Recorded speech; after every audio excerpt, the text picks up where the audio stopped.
হযরতে মুআজ আমার নবীর পিছনে একটা খচ্চরের উপর বসা। আমার নবী ডাক দিলেন, ইয়া মুআজ। হযরতে মুআজ আমার নবীর পিছনে বসা। এতটুকুন বললে হতো, হ্যাঁ রাসূল আমি শুনছি, আপনি বলেন। রাসূল করিম সাল্লাল্লাহু আলাইহি ওয়াসাল্লাম বললেন, ইয়া মুআজ। হযরতে মুআজ জবাব দিলেন, লাব্বাইকা ওয়া সাদাইকা ইয়া রাসূলুল্লাহ। লাব্বাইকা ওয়া সাদাইকা ইয়া রাসূলুল্লাহ। হুজুর, মুআজ আপনার কদমে কুরবান। মুআজ আপনার কদমে কুরবান। এটাকে সুন্নিয়ত বলে। আমার নবীর সাথে কথা বলার সময়, আমার নবীর সাথে অ্যাড্রেস করার সময়, আমার নবীকে সম্বোধন করার সময় যখন আপনার তর্জ তরিকা মুআদ্দাবানা হবে, আদব থাকবে, তখন বুঝতে হবে এটা সাহাবায়ে কেরামের ধারা, এটাই সুন্নিয়তের ধারা। কারণ ঈমান লা ইলাহা ইল্লাল্লাহ মুহাম্মাদুর রাসূলুল্লাহ, এটা হচ্ছে ঈমানের বীজ। ঈমানের কি বীজ? আমাদের এখানে আঙ্গুর ফল হয়? হয়? আঙ্গুর হয় না। আপনি বলতেছেন হুজুর আঙ্গুর লাগাইছিলাম, আঙ্গুর মুখে দিলে, বলেন নাই তো, দেখাইছেন কেন? তো আঙ্গুর আমাদের দেশের আবহাওয়াকে স্যুট করে না, আমার দেশের মাটিকেও স্যুট করে না। তাহলে বোঝা যাচ্ছে আঙ্গুরের জন্য আলাদা একটা আবহাওয়া আছে, আলাদা একটা মাটি আছে। ও ভাই, আপনারা যদি জিজ্ঞেস করেন ঈমানের জন্য কোন মাটি দরকার, ঈমানের জন্য কোন আবহাওয়া দরকার, ঈমান, আপনি যদি ঈমানের বীজ বপন করতে যান, অবশ্যই ওই মাটি মহব্বতের মাটি হইতে হবে এবং আবহাওয়ার মধ্যে আদব থাকতে হবে। মহব্বতের মাটি ছাড়া ঈমানের বীজ উঠে না এবং আদবের আবহাওয়া ছাড়া ঈমানের গাছ বিস্তৃত হয় না। সাহাবায়ে কেরাম, আমার নবীর সাহাবায়ে কেরাম এই যে ডাক দিল না, কি বলল? লাব্বাইকা ওয়া সাদাইকা ইয়া রাসূলুল্লাহ। হুজুর, মুআজের জীবন আপনার কদমে কুরবান। আমার নবী ডাক দেন, হে আমার সাহাবায়ে কেরাম। তখন হজের সময়, আরাফার দিন। আমার নবী বলছেন, জানো আজকে কোন দিন? সমস্ত সাহাবায়ে কেরাম চুপ, লক্ষাধিক সাহাবায়ে কেরাম কেউ কোনো জবাব দেয় নাই। অথচ সবাই জানে আজকে আরাফার দিন, আমরা আরাফার ময়দানে বসা। আরাফা তো আর আমেরিকায় না, আরাফা কি আমেরিকায়? তো সাহাবায়ে কেরাম সেটা জানতেন না।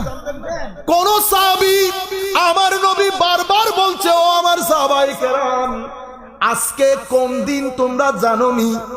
সমস্ত সাহাবায়ে কেরাম বলছেন, হায় হায়, আল্লাহু ওয়া রাসূলুহু আ'লামু।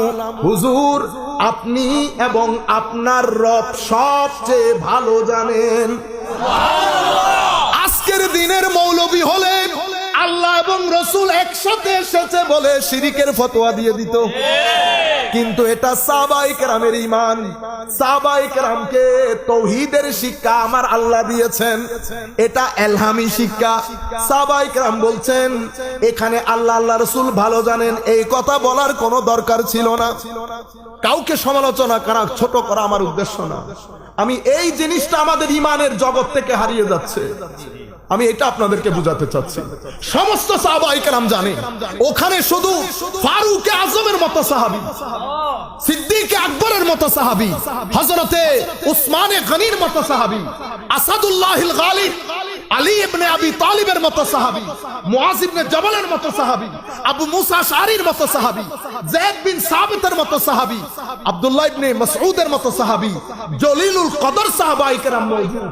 কেউ তো বলেন নাই হুজুর আজকে অমুক দিন, আজকে অমুক মাস। সবার এক কথা, আল্লাহু ওয়া রাসূলুহু আ'লাম, আল্লাহ এবং রাসূল সবচেয়ে ভালো জানেন। এটাকে সুন্নিয়ত বলে। এটা কি বলে? সুন্নিয়ত বলে। এটার মধ্যে দেখছেন কি অবস্থা? আপনারা বলেন আমরা বেশি বলি, আমি দেখাই আপনাদেরকে এখন। সম্মানিত উপস্থিতি, এর পরবর্তীতে ফারুক আজমকে আমার নবী সাল্লাল্লাহু আলাইহি ওয়াসাল্লাম একটা কথা বলেছেন। ফারুক আজম, কেউ কেউ আমার নবী আজকের জামানায় যেমন আমার নবী এটা জানে, আমার নবী ওইটা জানে না, আমার নবী গায়েব জানে না, অনেক কথা বলে। অনুরূপ ভাবে আমার নবীর জামানায় মুনাফিকরা বলাবলি করতে লাগলো উনি নাকি সবকিছু জানেন, অথচ ওনার পিছনে আমরা এত কাজ করি, কই উনি তো বুঝতে পারেন না।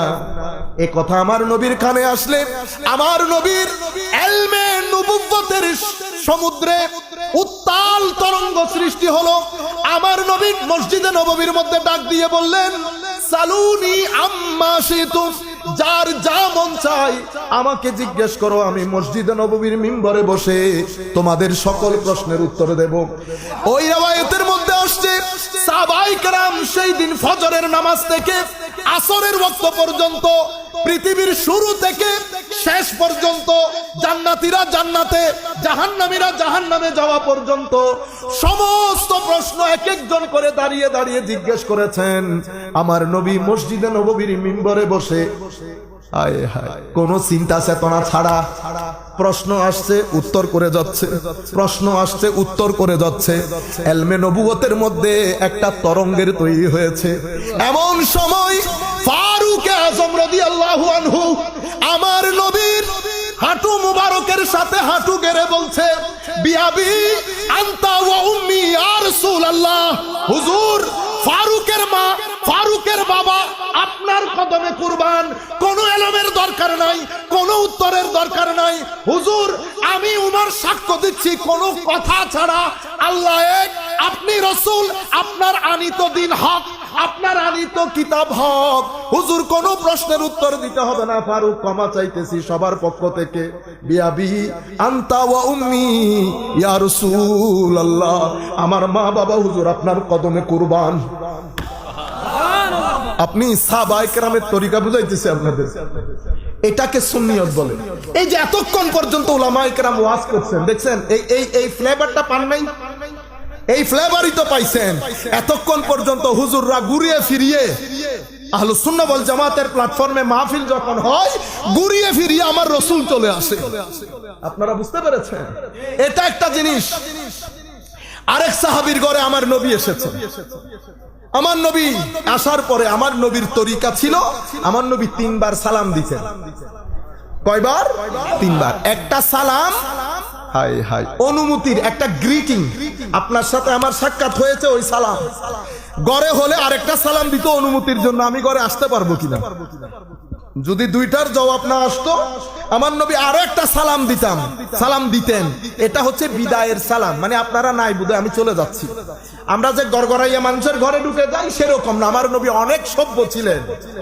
আমার নবী রুয়ে জমিনের মধ্যে আমার নবীর মতো ভদ্র। হযরতে আবু সুফিয়ান তখন ইসলাম কবুল করেন নাই। নাজ্জাশীর কাছে, নাজ্জাশী যখন আবু সুফিয়ান রাদিয়াল্লাহু আনহু একটা ঘরে গিয়ে বলতেছেন, আবু সুফিয়ান তুমি শুধু আমাকে এতটুকুন বলো, ওই ইসলামের প্রথম হিজরত যখন করেছে, আবু সুফিয়ান তুমি এতটুকুন বলো মুহাম্মদ সাল্লাল্লাহু আলাইহি ওয়াসাল্লাম এর চরিত্র কেমন। আবু সুফিয়ান নাজ্জাশীর হাত ধরে বলছে, নাজ্জাশী মুহাম্মদের সাথে আমাদের ইখতিলাফ, মত পার্থক্য, সেটা তো আমাদের পূর্ববর্তীদের ধর্মের 12টা বাজিয়ে দিয়েছে, এবং ধনী গরিবরা বিশেষ করে তার পেছনে আমাদের সমস্ত কিছু হুমকির সম্মুখীন। এটা আপন জায়গায়। যদি তুমি চরিত্রের ব্যাপারে জিজ্ঞেস করো তো আমি সাক্ষ্য দিচ্ছি আমি মুহাম্মদের মতো ব্যক্তি আমার 2 চোখে দেখি নাই কোনোদিন। আমার নবী চরিত্রের দিক থেকে এত আজিম ছিলেন, ভদ্রতার দিক থেকে এত আজিম ছিলেন, মিথ্যা বলতেন না কখনো, রাস্তার এক পাশ দিয়ে হাঁটতেন। আমার নবীকে কেউ কখনো সালাম দিতে পারেন নাই। আজকে আমরা সুইপার দেখলে বলি সুইপার, এটা রিকশাওয়ালা, এটা ট্যাক্সিওয়ালা, কত ভাগে ভাগ করেছি সমাজের মধ্যে। আমার নবী বলছে আমার উম্মত কখনো কারো পেশা দিয়ে সমাজকে ভাগ করবে না, আমার উম্মত মানুষকে মানুষ হিসেবে সম্মান করবে। সেই কারণে আমার নবী বলছেন, মাল্লাম ইয়ারহাম সাগীরানা ওয়া ইউওয়াক্কির কাবীরানা ফালাইসা মিন্না, আও কামা ক্বালা নবী সাল্লাল্লাহু আলাইহি ওয়াসাল্লাম। আমার নবী বলছে যারা ছোটদেরকে স্নেহ করে না, বড়দেরকে সম্মান করে না, তারা আমার উম্মত না। বড়দেরকে বলা হয়েছে যেই কোনো বড়। আজকে আমরা সমাজের মধ্যে শত ভাগ করেছি, এই অমুক, এ সমুক, এ ছোট, এ মাঝারি, এ বড়, করি নাই। সেই কারণে আমাদের শান্তি আছে। যতই শান্তির ভান করেন আপনার ঘরের ভিতরে শান্তি থাকবে না যদি আপনার ঘরের ভিতরে আমার নবী এবং আমার আল্লাহ না থাকে। এটা আল্লাহর দেওয়া বিধান। হায়াতে তাইয়্যিবা কারো জিন্দেগিতে আসতেই পারে না যদি সেই জিন্দেগির মধ্যে মান আমিলা সালেহান মিন যাকারিন আও উনসা ওয়া হুয়া মুমিন, মুমিন হতে হবে। মুমিন হতে হলে ইশকে রাসূল লাগবে, আদবে